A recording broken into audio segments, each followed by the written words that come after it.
Salut, bienvenue sur Lovelight. Aujourd'hui, on va découvrir ensemble l'intérêt d'une chambre photographique. Pour ça, on va faire de la photo, bien entendu, plutôt une photo culinaire.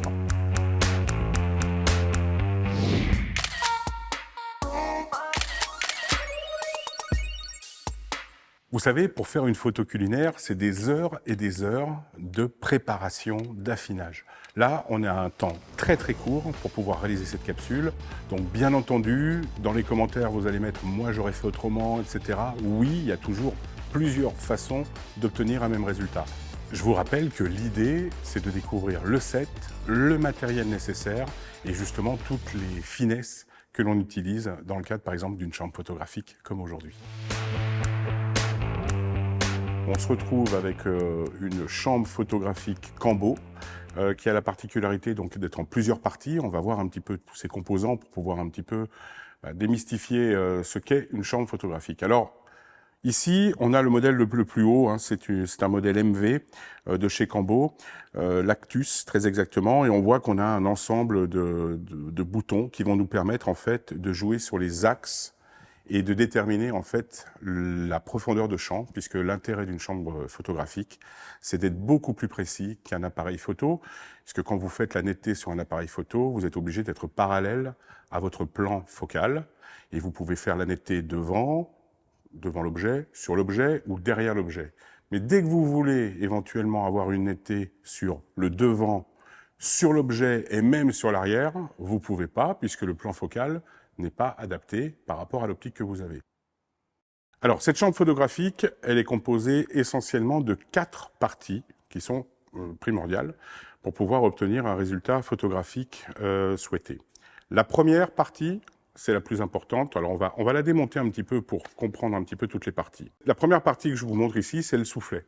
Donc, ce soufflet, il permet de faire le noir, d'empêcher la lumière de rentrer entre la partie optique et la partie dos numérique qui est accroché à cette chambre.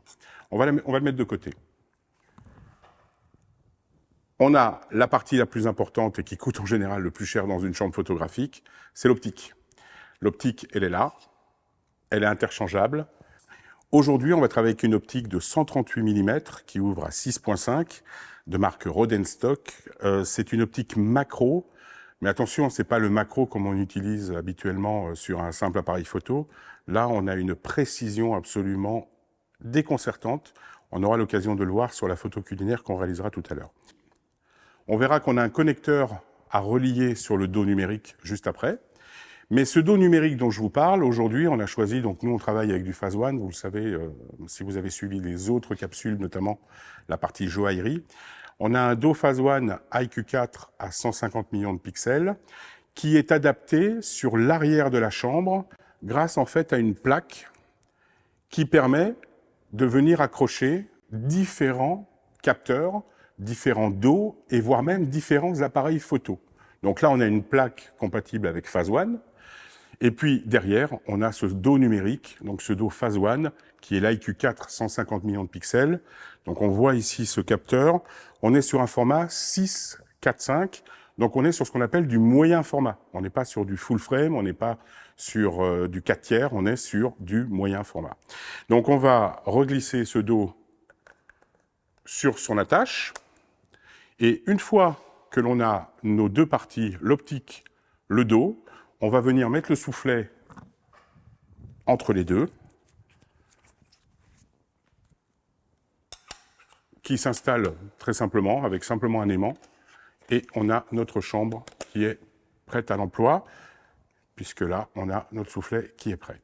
Dernière chose, il va falloir connecter l'optique au dos numérique, et ça, on le fait grâce à un câble qui est prévu. Et on va adapter ce câble directement sur le dos numérique et le système est connecté.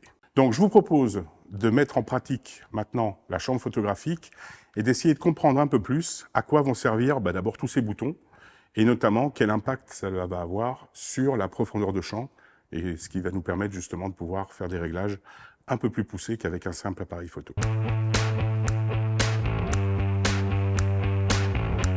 Pour démarrer, un petit exercice avec une boîte de crayons de couleur sur laquelle on va essayer de faire le focus, de faire la mise au point, pour un petit peu comprendre comment fonctionne une chambre photographique. Alors là, j'ai configuré la chambre photographique où le plan focal est à 45 degrés des crayons, et lorsque l'on déplace la distance entre le capteur et l'optique, eh bien, on fait une netteté. On s'aperçoit quand même une chose, c'est qu'on n'est bien entendu pas capable, comme avec un vrai appareil photo, d'avoir la netteté du premier au dernier crayon. On s'aperçoit qu'on peut simplement, éventuellement, focuser sur un des crayons. Surtout quand on est en zoom, on voit que là, c'est à peu près le bleu et le vert, toute cette partie-là de crayon qui est nette. Mais on s'aperçoit bien qu'en dessous, on a bien un flou comme on l'aurait avec un vrai appareil photo. Alors là maintenant, ce qu'on va faire, c'est qu'on va déplacer l'axe du plan focal. Et ce que je vais faire, en fait, je vais venir incliner l'optique. Là, je vais la monter à 8 degrés. Alors c'est très très précis, hein. On a la capacité de pouvoir lire sur une règle graduée l'inclinaison. Sur cette chambre-là, on peut aller de 15 degrés en avant ou 15 degrés en arrière. Et maintenant, simplement, en venant changer l'écart qu'il y a entre l'optique et le plan focal, je vais choisir sur quel crayon je veux faire la netteté. Et là, c'est très très net. On voit très bien que je fais changer le point d'une manière très très très très précise sur un des crayons. Ça, c'est une des applications, donc ça nous permet vraiment de pouvoir faire le point très précisément. Maintenant, on va faire une autre chose. On va essayer d'avoir, cette fois-ci, sur l'ensemble de la boîte, une netteté relative. Et là, on va utiliser cette fois-ci une autre technique qui va être de jouer cette fois-ci avec l'inclinaison avant, mais cette fois-ci dans l'autre sens. Donc là, pareil, je perds ma composition. Donc je me sers de l'arrière pour pouvoir rattraper ma compo, c'est chose faite. Et on va en profiter maintenant pour faire la netteté. Voilà. Et là, j'ai quasiment tous les crayons, enfin j'ai tous les crayons qui sont nets, simplement avec l'inclinaison du champ focal qui a changé. Donc là, on le voit en gros plan sur l'écran. On voit bien que tous les crayons, cette fois-ci, sont nets. On n'aurait pas pu avoir une profondeur de champ appliquée sur l'ensemble des crayons si on avait utilisé un appareil photo, où cette fois-ci, eh bien, le plan focal, lui, ne peut pas bouger, et on était donc perpendiculaire finalement à la boîte de crayon, où à 45 degrés, on aurait obtenu le résultat qu'on a vu au tout début, c'est-à-dire seulement un ou deux crayons, deux ou trois crayons qui auraient été nets, mais avec un plan avant et arrière qui aurait été flou.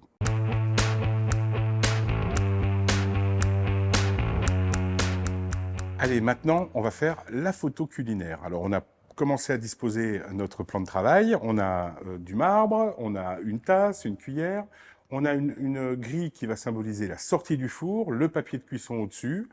Et bien, on va y aller dans quelques secondes, dès que les cookies sont prêts.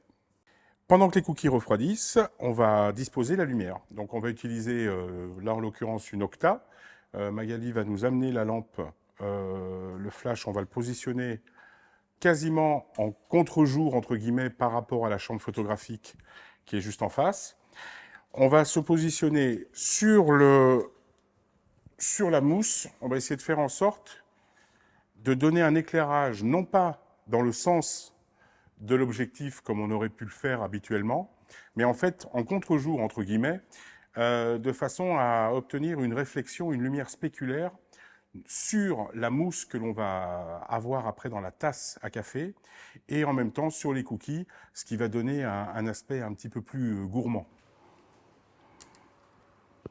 Ouais, ça marche. Alors une petite astuce, on va simuler un petit peu de sucre, de gros morceaux de sucre qui seront posés sur nos cookies, et en fait on va utiliser du sel de Guérande que l'on va positionner pour donner un petit côté je décore. On va en mettre un peu plus. Et on a juste auparavant cassé des petits morceaux de cookies pour donner un petit côté gourmand à cette présentation. Donc là, j'ai mis une ouverture assez importante pour simuler en fait de la lumière de flash que l'on voit pour qu'on puisse arriver à voir le set correctement. Maintenant, ce que je vais faire, on va s'occuper de la chambre photographique et on va essayer de déterminer notre point qui va nous intéresser. Alors, maintenant que le café est fait, l'étape suivante, ça va être la mise au point, où on va déterminer justement qu'est-ce que l'on veut mettre en premier plan, en tout cas net, de façon à attirer l'œil. Donc on a deux solutions qui se présentent ici. Soit on décide de faire la netteté sur la mousse, sur le créma, soit sur le bout de cookie qui est là. Donc on va voir ce que ça donne un petit peu en faisant des essais. Donc là, c'est là que l'on va utiliser donc la chambre et notamment la partie des axements qui va nous permettre de déterminer où je fais la netteté. Quand on dézoome, on voit que la netteté elle est faite plutôt sur le cookie. On va essayer de mettre également la mousse pour donner un petit effet gourmand, encore une fois. Donc là, on va changer l'axe. Voilà. Là, j'ai une netteté qui est sur la mousse. Alors, du coup, il faut que je recompose, que je refasse ma composition. Donc, je vais utiliser la partie ici. Et là, on a bien une jolie netteté, à la fois sur la mousse et au niveau du cookie. À ce niveau-là, on devrait être pas mal. Voilà, on voit vraiment le morceau de cookie. Et l'avant-plan et l'arrière-plan, eux, en revanche, sont relativement flous. Ça nous permet d'avoir un effet un petit peu grand-mère. On a sorti les cookies du four. Et là, maintenant, ce qu'on va faire, c'est qu'on va contrôler au flashmètre l'exposition qui est requise. Puisque moi, je suis à 125e avec ISO 200. On va déclencher le flash.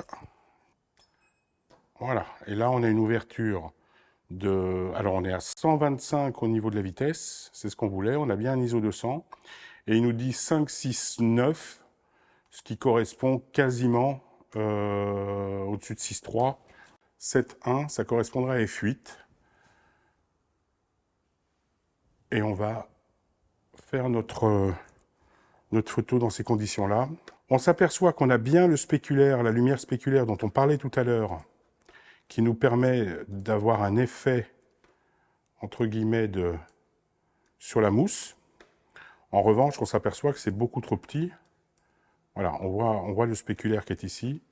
Donc on va déplacer la lumière de façon à obtenir un effet un peu plus au centre. On va voir ce que ça donne directement comme ça. Alors, on va réorienter la lumière. Voilà, on va voir ce que ça donne. Alors c'est parti, on prend la photo.